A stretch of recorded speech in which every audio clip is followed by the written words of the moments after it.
Around Storytelling presents Test Valley Tales with Amanda Kane-Smith. Hello, I'm Amanda. Welcome to the Test Valley Tales podcast. This podcast features the stories from my illustrated book called Test Valley Tales. Each week, I'll be telling a traditional story based in a real location in the beautiful borough of Test Valley, which, if you're not from round here, is in Hampshire, in England, in the UK. All the stories are different, but they are all magical in one way or another. So whether you're curious about strange-looking dragons or magical wish-giving fish, enchanted trees or even spooky ghost legends, I'm sure there'll be a tale here for everyone. And if you're listening locally, I hope you may want to go out and explore the place the story is set, and maybe see if you can find some of the things I refer to there. I can't promise you'll meet any of the magical creatures, but if you do come across any, please say hello from me. Well, I think it's time to get on with this week's tale. So, make yourselves comfortable, and I will set the scene. This episode's Test Valley tale is based on a local ghost legend, and it's called The Wild Horses of Wellow.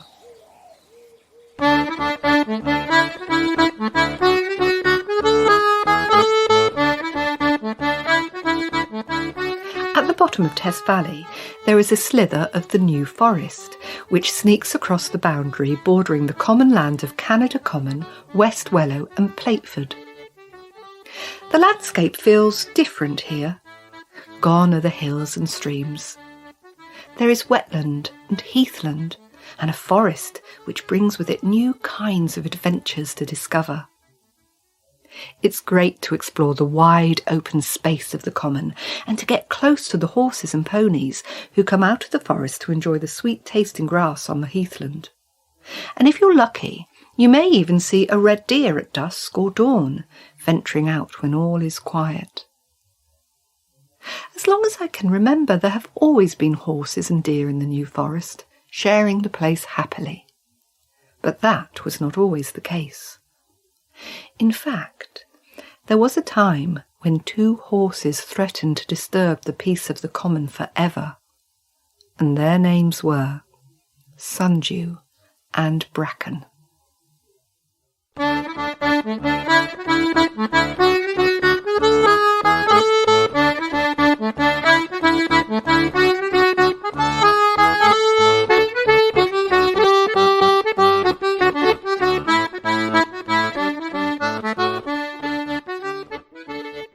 Sundew and Bracken were stubborn and headstrong, each a warm chestnut colour, with manes and tails as black as peat. They both liked to eat the grass and nibble at the yellow gorse flowers on the heathland that lay on the edge of the forest. They were proud to be wild horses and were not afraid of the hunters that lived thereabouts. They knew no humans could catch them. They shared their forest with many creatures, including the red deer. The deer were afraid of the humans because they would hunt them with bows and arrows for their meat and fur, and so they knew to stay hidden in the trees.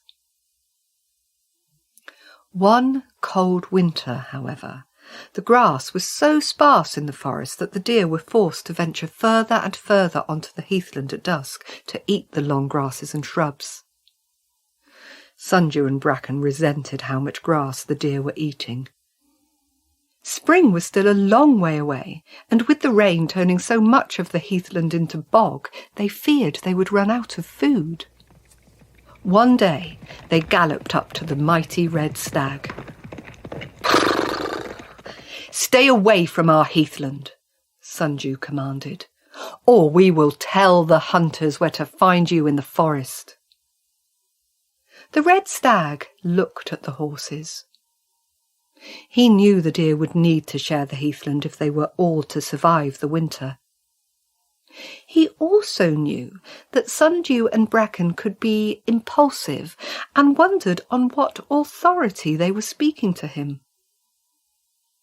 Choosing to say nothing, he lowered his head and began to eat the grass, his huge antlers creating a barrier like a twisted thorn bush between himself and the horses. Sundew and Bracken's ears lay flat in anger, and their nostrils flared, and with a swish of their tails they turned and galloped off into the forest. Days went by, and the two horses could be heard whinnying and whickering about the deer in the forest. "Leave them be," the other horses said, unimpressed. "There is enough food for all if we learn to share." But Sundew and Bracken would not be told. They had made up their minds and were not going to back down. Then one evening, as they watched the deer silently making their way out of the forest, expertly treading around the bogs and mires to find the best places to graze, Bracken decided enough was enough. He squealed loudly, showing his fury, then announced to Sundew, "We need to get the hunter to kill the stag. That will stop the deer from coming out." Sundew stamped his front hoof and snorted in agreement. "Kill the stag," he thought. "That is the only way." And he was about to say this when a man wearing a brown leather tunic and hunter's hat appeared out of nowhere. Both horses were startled. Their hooves danced restlessly on the spot. The man bowed to show he did not mean any harm. Then he said, "I couldn't help overhearing your dilemma. I would like to help if you would allow me to." Sundew and Bracken were intrigued by the man's offer, so they slowly and steadily walked towards him. Everything about him was long and thin, apart from his wide shoulders, which were hunched over like they'd been bent by the wind. His face was all gnarled, and he had a long pointy nose that hung down the middle like an old dry root. He held his hands behind his back and his knees were bent. But even though his appearance was strange, the horses thought little of that. All men looked strange to them, walking around as they did on two legs. "You see, I hope you may be able to help me in return," he continued. "Unfortunately, both my horses have gone lame, so I've had to let them go, and now my carriage is stuck here in the forest. If you agree to be harnessed to my carriage and take me home, I can fetch my bow and arrow." "But we are wild horses," said Bracken. "We do not wear the bridles and harnesses of men, and never will."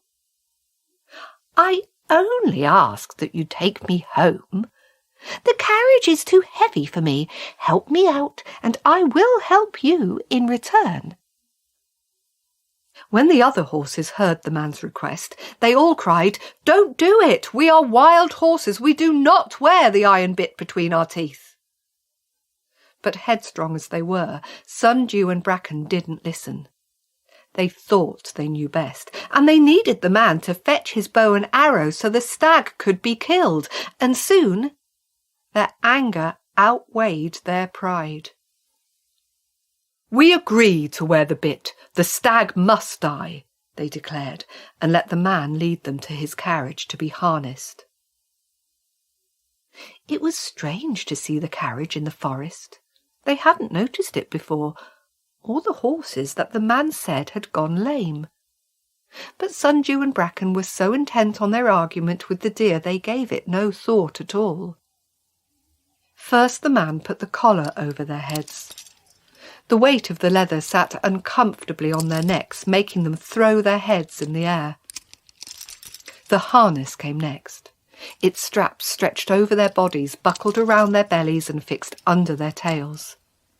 It was unpleasant and felt restrictive, but that was nothing compared to the metal bit that was being lowered towards their mouths. This would be used to control them.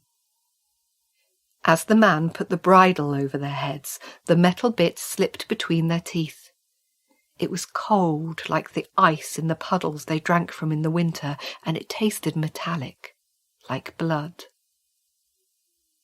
Then the man pulled the carriage forward and attached it to them with buckles and chains. Sundew and Bracken stared straight ahead, desperate for the others not to see their fear. Then, with nostrils flaring, they pointed their heads downwards and arched their necks. They were no longer in control, and they were afraid. The man climbed up into the carriage and took hold of the reins. He picked up his whip. He swung his arm backwards. He threw his arm forwards, and as he did, the whip went crack. Suddenly, the air filled with a white light that was so bright, Sundew and Bracken and all the other horses closed their eyes, and when they opened them again, there was a white glow around the carriage. And the tall man with the hunched shoulders had disappeared. In his place, there sat a tiny figure who was so small he could only just see over the metal bar at the front of the carriage.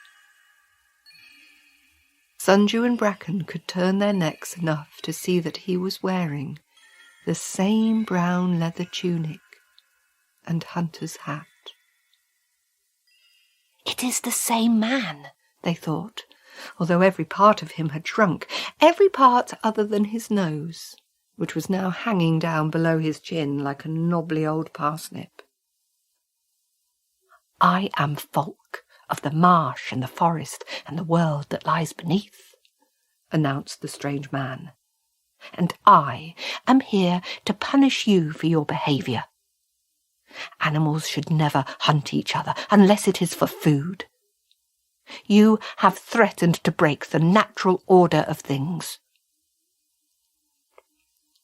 Sundew and Bracken reared up in fright, their legs boxing at the air, trying to escape, but they could not. They kicked their back legs and pulled, but the harness was too strong. They wanted to bolt, but the carriage would not move. "Unharness us at once," they demanded. "Ah, well, that won't be possible, I'm afraid," the strange man taunted as he jumped down from the carriage and moved in front of them. "We have a contract, and you agreed to pull my carriage so I could fetch my bow and arrow." Then, looking up with his narrow, beady eyes, he said, "But I will not kill the stag." Sundew and Bracken's hearts began to beat faster as they understood what was happening to them. "But you have promised," they stammered. "We have a contract." Yes, we do," the small man said with a flourish. "But I only agreed to fetch my bow and arrow. I never promised to kill the stag. Those were your words, not mine." There was silence as Sundew and Bracken suddenly understood their folly. It was true. He had never actually agreed to their wicked demands. Folk turned to the other horses. "Take warning from this, horses of the forest," he bellowed, pacing before them. "Live in peace with the deer and the other creatures who roam here, and keep each other safe. Let it be known that these two reckless horses, Sundew and Bracken, shall remain enslaved to me as a caution to you all forever." Sundew and Bracken were furious. How could they have been tricked so easily? They reared again, but it was no good. The carriage wouldn't move, no matter how hard they pulled, and so, defeated, they dropped their heads forward, realizing how foolish they had been, and accepted their fate. Then Folk climbed back into the carriage, and leaping on the metal bar at the front, he began to sing and dance. "Folk is my name, and when I crack the reins, we will drive through the lanes again and again." Then he jumped back into his seat, picked up his whip, and with one more crack, they were off. As Sundew and Bracken felt the whip on their backs, they raced forwards and galloped across Canada Common, pulling the carriage towards the lanes of Wellow. Their hooves could be heard, thundering on the ground, and when they reached the edge of the village, the night swallowed them up, and they disappeared into the darkness. And legend says that once a year, on New Year's Eve, a carriage can still be seen galloping around the lanes of Wellow, surrounded by a white light. It appears at the corner of Ridgely Lane, then makes its way back to the common as a warning to the ponies who live there today. So, if you are ever out in Wellow late on New Year's Eve, listen carefully for the sounds of hooves and wheels on the road. If you catch sight of the carriage, you will see the two horses with nostrils flared like dragons as their breath comes out and turns into a mist. And seated in the carriage, if you look very closely, is a tiny man with a parsnip nose and a bow and arrow strung across his back. A man of the marsh and the forest and the world that lies beneath.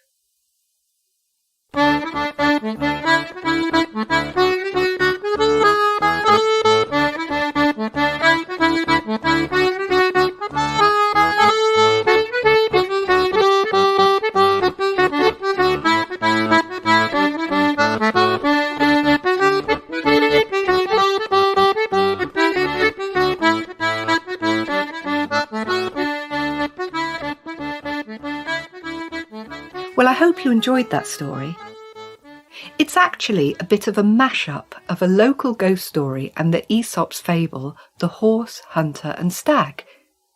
You see, the village of Wellow sits on the edge of the New Forest, and I thought, as the ghost story was about a phantom coach and horses, it would be fun to connect it with the New Forest ponies in some way and create an origin story for the ghostly tale. The ghost story takes place around the lanes of Wellow on New Year's Eve, and it's more of a sighting than a story, really. Reports tell of a ghostly carriage shining with an eerie white light. There's even a plaque on a small stone seat where a bridge called the Sounding Arch used to be. The plaque says this: "This stone seat once formed a part of the Sounding Arch. The bridge was frequently used by Florence Nightingale as it connected two parts of the Embley estate where she lived. It was built on this site in 1818 and was demolished in 1966. Legend has it that a phantom coach and horses could be seen crossing the bridge on New Year's Eve." You can find the seat and this plaque on Rydown Lane near the junction of Gardener's Lane in Wellow. I've also linked the two horses to the location by naming them after two plants which are found on Canada Common, which is the piece of land that joins Wellow to the New Forest and where you can often see New Forest ponies grazing. Both plants have some great folklore I'd like to share with you. So let's start with Sundew. Well, I thought this would be a great name for one of the horses, as while its name sounds sweet, it is actually deadly and carnivorous. But don't worry, the plant is tiny and it only eats insects, so you will be safe if you come across one. Sundew plants have hair-like tendrils tipped with sticky dew. This dew attracts insects which are stuck and, well, eventually wrapped up inside its leaves and digested. Yuck. This dew was once used as an anti-aging potion because of its ability to remain moist even in the hottest sun. And another piece of folklore which I kind of think is funny is that the sundew plant was also used as a love charm, and that was because of its power to lure and attract insects. I don't know what to say about that. Well, as for Bracken, Well, this is the name of the fern you will see all over the common. It also has some great folklore surrounding it.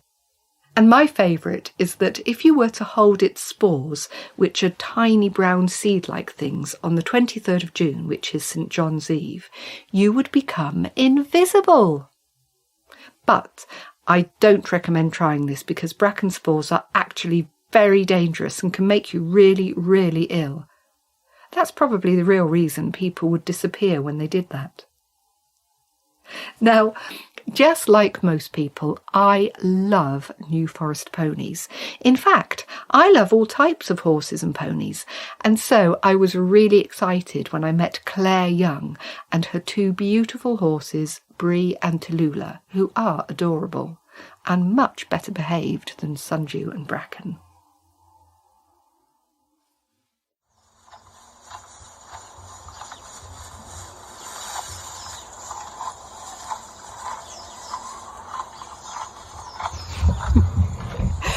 I love horses, and so I'm very excited to be here today with Claire Young and her two beautiful horses, Tallulah and Brie. And, well, I don't know whether you can hear this, but that's Tallulah having a good old munch on some hay. And, wait. she's lovely. Well, Tallulah, I think I'm going to leave you to your hay. And I'm just going to go over here and have a little chat with Claire. So, Claire. Hello. Hello. Thank you for meeting me today. Thank you for asking me to. It's so exciting. Well, Claire, apart from having horses, you also study animal behaviour, and particularly to do with horses. Yes. And I know you've been reading the stories as well, so I just thought, well, you'd be a perfect person to interview and see if you can tell us a little bit more about animal behaviour and a little bit more about horses and, well, just general kind of horsey things. So now, well, when I researched for the stories, for this story particularly, I did look quite heavily. Oh, hello. I did look quite heavily into animal behaviour. I wanted to make it quite real, but as somebody who has a little bit more knowledge about that than me, I'm just wondering, did I pull it off? Was it? Yes, you did. Yeah, no, it was fantastic. The descriptions in the Wild Horses of Hello, Tallulah. The Wild Horses of Wellow. Descriptions of horse behaviour are really, really accurate. So the pinning of the ears and the swishing of the tail from Bracken and Sundew. Hello, oh, Tallulah's come to have Hello, a bit of investigate. She's going to eat We're my in her notes. field shelter. Yeah. She's thinking, Hello. what are you doing here? So if I can describe Tallulah, she's is it skewbald when they're brown and white? She is, yes. She's a skewbald. She's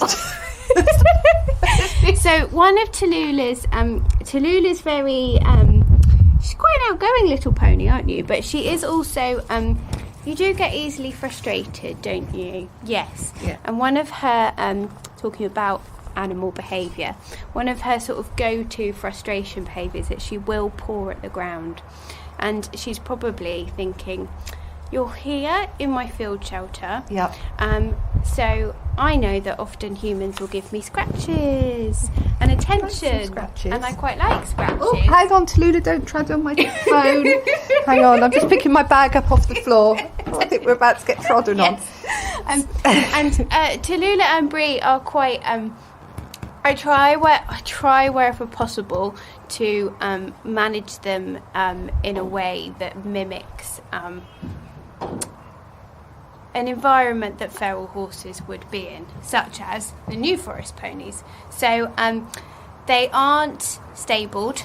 We do have emergency stabling if for any reason they were unwell or injured and they needed to be restricted in terms of their movement. But they live out at pasture 24/7 and they've got free run of the place. Hence the fact that we're sitting in their field shelter, but they are able to come and go as they please. Yes. And the light's kind of blocked out now by Tallulah's tummy. Yes. Which is lovely and round. I'm just stroking her. Yes. Give her a lovely pat on her tummy there. Her tummy is very round. Breeze is also very round. They are. It's a tricky time of year for them. They are here together with me on a diet program. We've got help of a really lovely local vet who's also a nutritionist. An equine nutritionist, so we are on a bit of a diet. Well, actually, that theme comes up in the story, doesn't it? Because the problem all starts where they're food, isn't it? The deer come along. It's winter time. There isn't much food. So, is that something which happens in the real world, where animals can become quite protective about their? Yes, very much so. So, behaviours that have a aggressive element to them that we would see in animals that are motivated by a lack of key resources such as food. We would call those behaviours resource guarding behaviours. So what we're sort of seeing in the story is these aggressive type resource guarding behaviours between, in this case, two of the horses, and then the stag and the deer. Now, I'm not a New Forest expert, and I'm not an expert on deer, but both animals are herd animals, and their diets do cross over in the sense that deer will graze grasses in the same way horses will. But deer are more likely to spend more time browsing in the woodlands as well. But in the story, the deer are starting to need to come and graze some of the grasses because they're running out of food in the forest.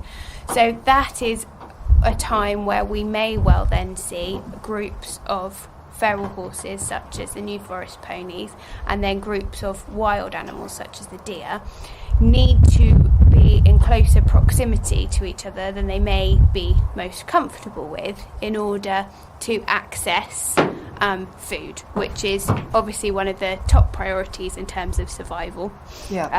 We need to have enough food, we need to have somewhere to rest, and we need to be able to procreate.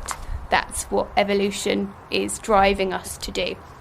So wild animals, if they are going to have any aggressive encounter with one another in order to compete for something, it comes with a risk, the risk being physical injury or illness. So animals are... Hello, Bree! Oh, no. Hello, Bree. Bree's now moved onto this hay net. They are constantly weighing up and making behavioural decisions around accessing resources to give them the best chance of survival. So the story is very accurate in the sense that the competition is around food, and there are elements of the diet that cross over between deer and feral horses and our domestic horses. So the both of them, they're quite in the story. They're the more aggressive of the horses. So do you get that within horse groups, that you get horses which are more aggressive than others, or they take the leading role? Yes, you do. So you get across all animals really, much the same as us, you get different behavioural styles. So you will get some animals that will be bolder, and you'll get other animals that are more shy. Equines are herd animals. They would live in small groups that form part of a larger herd of horses that would share what we call the same home range. So that's where they would be spending most of their time to access their key resources, and then also somewhere where they can have some shelter from the elements and feel that they can rest together, and then also somewhere which is in close enough proximity to a stallion so that they can reproduce. Mares will tend to live together. They will have their foals, their babies, at a similar time of year. Once they've then got foals at foot, it's called a nursery group. So the stallion will still be sort of in relatively close proximity to these grazing mares, and he would be ready to protect the mares and his foals if he needed to. And then as the foals grow up, they become what we call, from the age of sort of like, once they're about kind of 2-3 years old, we call the female foals would then be called fillies, and then the boys, the colts, they would start to then leave the group a little bit, because obviously they then want to be able to find their own group of mares that they can then become the stallion leader of, to procreate. So they tend to branch off into sometimes bachelor groups, so that's when they're still waiting to find their group of mares, so the young lads hang out together. The young colts, as they then become older, they're stallions, and they are driven to procreate, because that's how evolution works. So a bit of sort of male adolescent behaviour going on, and I suppose Sundew and Bracken are quite, fall into that category. Yes, I think they would, and they're definitely, to me, they're sort of described in the story as horses that are of that more kind of bold behavioural style, and then they may well be at a time in their life where they are looking to perhaps move away from their group, so they would be quite bold and not listening to their more elders' advice. To maybe leave the deer, leave it, just leave it, it's fine. But obviously the challenge is a wild or feral animal has to make a decision when it needs access to a resource in order to survive. It has to decide what is more risky to it in terms of survival, whether to leave it but then not have as much access to a primary resource such as food that they need, but obviously thereby lessening the likelihood that they're going to suffer injury as a result of conflict, or are they going to be more aggressive in order to get the patch of grass, area of woodland that they need. So in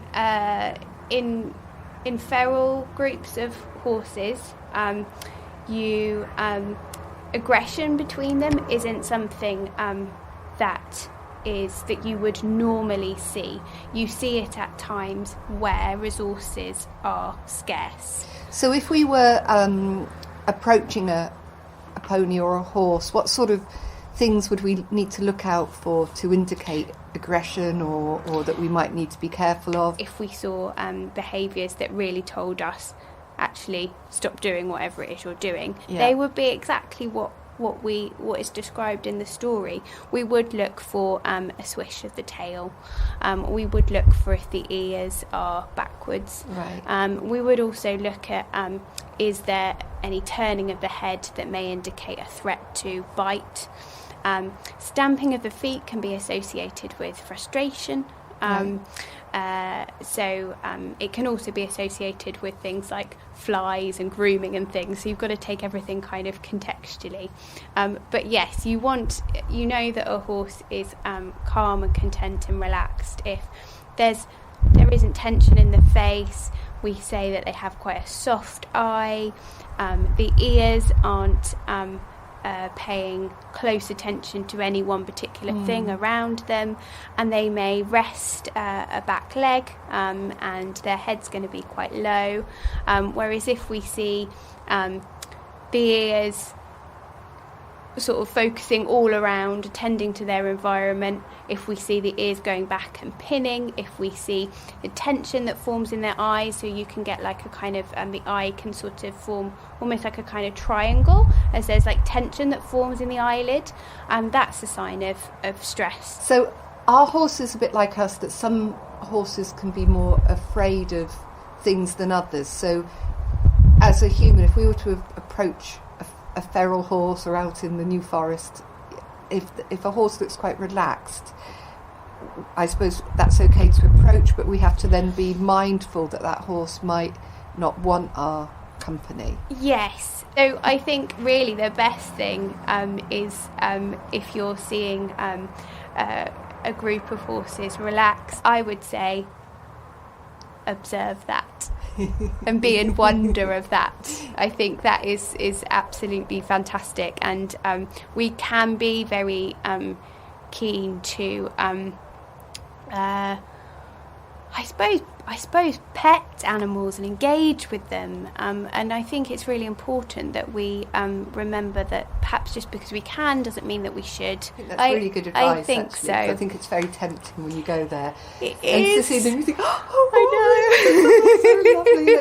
Let's go and try and stroke one. I think if you want to have the joy of interacting with a horse, I think my sort of experience of it and sort of the work that I do with my horses is very much about they have the say on when they come and interact with me.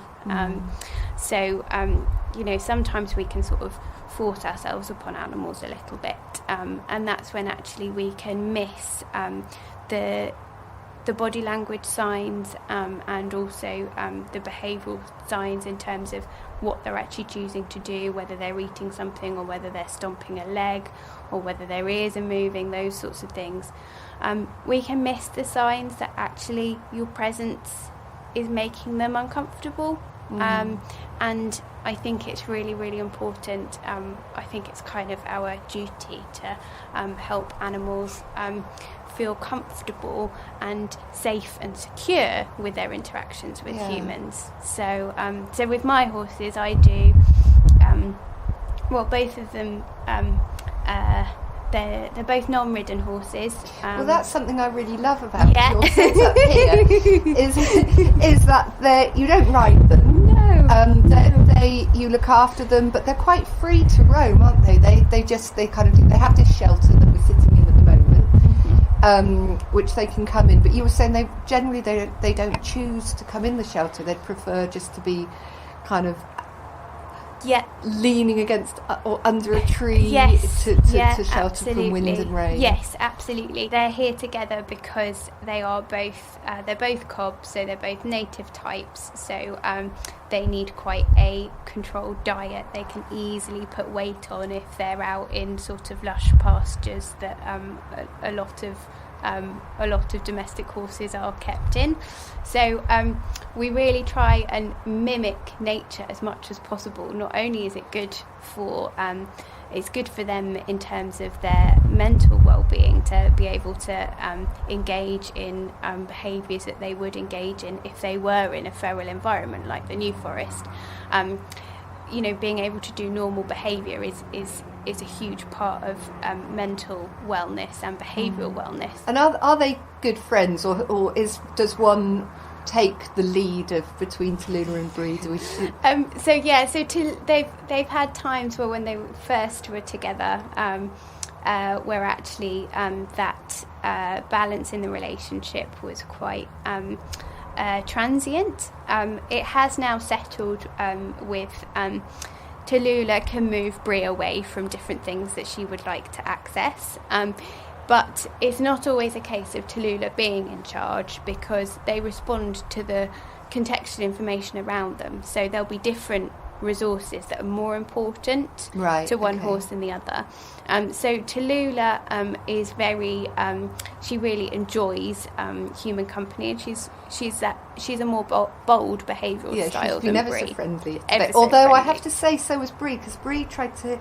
Well, I wasn't sure she was trying to eat my scarf earlier, but she was very friendly with my hair. Yes. And quite nuzzly. Yes. And just lovely, actually. I know. Bree's incredibly friendly, but Bree will choose the opportunities where Tallulah is otherwise occupied, that she knows she can relax and engage with, perhaps eating a hay net or perhaps nibbling somebody's hair, or a nice sunny patch that she wants to rest in. It does sound like they've got a lovely idyllic life here, being looked after by you, and, well, I think their outcome's probably going to be a bit luckier than poor Sundew and Bracken, because, well, I think with your input they're going to behave a bit better if they came across a little tiny man person.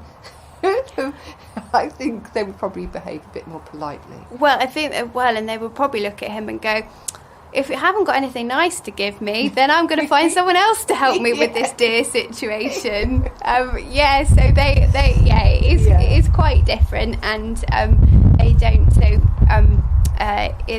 Bree has been ridden in the past, not by me, by her previous owner, and when she was ridden with a bit in her mouth. She isn't ridden by me at the moment because I'm wanting to change her training completely and use positive reinforcement. So she's only been learning that since I've had her. So she's only actually been learning that for the last 2 years. So it's completely new. She's never done it before.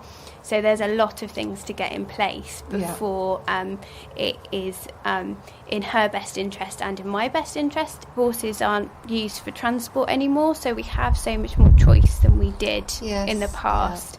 In the past, if you had a horse and cart and you were, selling various different wares to local people in your little hamlet or village or whatever, your horse was your livelihood, and you couldn't own a herd of horses and turn them out and for them to live like they did in the New Forest. So people had to stable their horses when they were travelling. Lots of different things that are management styles that are in complete contradiction to what you would see if you go and watch those New Forest ponies. Whereas now we're in a situation where more and more horses are kept as pets. They're sort of stuck somewhere between kind of animals that have been used in the past for a very important purpose, which was transportation and farming. We wouldn't have agriculture happened because horses could have those bits placed in their mouths, the harnesses put around their shoulders so that they could pull carts, just like in the story. Well, at one point they were pulling carts in order to help people have food to eat. That's amazing. We don't have to do that now because we have tractors, and we can still do that with them, but we can choose how we train them, and that's where there's more kind of awareness about how our influence on them, whether we're making our animals feel good or whether we're perhaps making them stressed. I want to provide them with as an enriched and natural environment as possible, full of interest. Yes. And then also hopefully we can engage with animals in a way where they're motivated to and really want to, because we can make learning and training with animals really quite fun for them. I think you're right. I think our engagement with them's come on a long way, engaging with them a little bit more positively than just wanting them as a resource for us. Yes, exactly. Yes, I think with ask yourself, what can you do for an animal rather than what can it do for you? Yeah.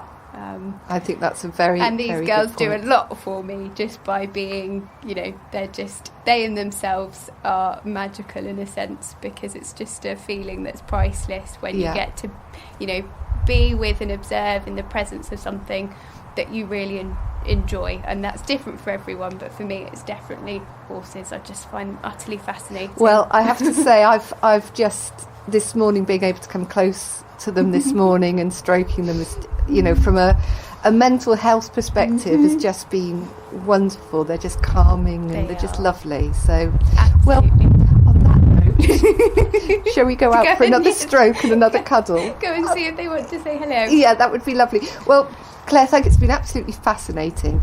You're a wealth of knowledge, and I just love the way that you live with these horses. I think it's a really, really positive, and it's just been brilliant to meet you this morning. Thank you so much. Let's go and have a little cuddle with the horses. All right. Okay, there they are. Okay. Well, that's it for this episode. I hope you enjoyed the tale and the facts behind it as much as I enjoyed discovering them and writing the story. Thank you for listening. Test Valley Tales is an Arts Council funded project and part of Test Valley Arts Foundation Borough of Culture legacy projects.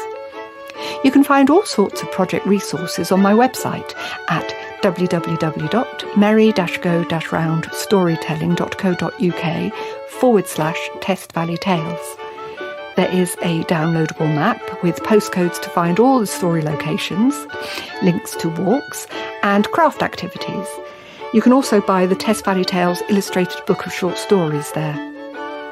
Test Valley Tales is on Instagram, Facebook and Twitter as @TestValleyTales, and this podcast can be found on Podbean at podbean.com/TestValleyTales. If you are interested in finding out about other types of storytelling I get up to, or you would like to book me for an event, you can email me at mgrstorytelling@gmail.com. I am on Facebook, Instagram and Twitter as @mgrstorytelling and merry-go-round storytelling on YouTube. I also have another storytelling podcast which can be found at podbean.com/funny tales and fairy tales. And all this information can be found on my website, which is www.merry-go-roundstorytelling.co.uk. Happy storytelling, and I look forward to telling you another tale soon.